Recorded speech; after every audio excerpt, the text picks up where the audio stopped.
Alis ang takip! At tarik yung natadala sa amin. Malalaman ng mama niya.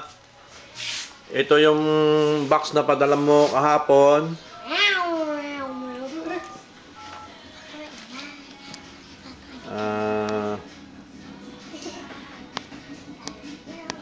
Yan.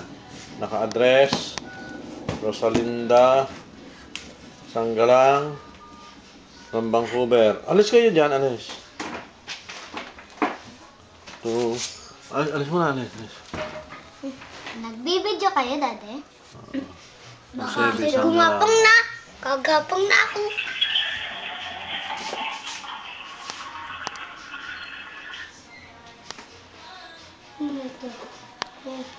Okay. Wow! This is Marian. Yan, nakalagay siya sa tabi ng study table ni Nene. Ito nga pala study table ni Nene. Hindi ko mo pa nakikita ito. Yan. Hello po, musta kayo? Sender, Marian. Yan ang kabuuan niya. Tingnan mo. Ito, nabubuksan to. Ang galing mo. Yan. Musta kayo? Musta kayo? Yan ang kabuuan ng study table niya. Yan ang bag niya, nasa ilalim.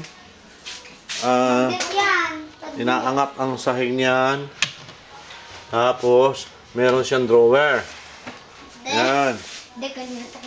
Drawer yan ng study table na tinabili mo sa akin. Maganda ba? Apo. Okay. Yan ha, nabubuksan siya. Dito siya nakalagay sa tabi ng rep. Nasa itaas niyan. Ito naman yung mga patas ng mga laruan yan. Yan, mga libro. Yan, mga laruan yan. Nasa taas yan. Panuorin mo na yan, ha? At baka titingnan ko kung may ipadala ko sa iyo. Siguro, next week, kung may i-record ko pa to. Okay?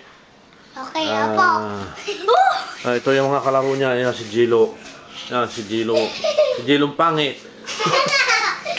Yan si Lia! Yan, si Lia. Nagtatago sa ilalim ng mesa. Ito yung ating table. Ito ang dining table natin.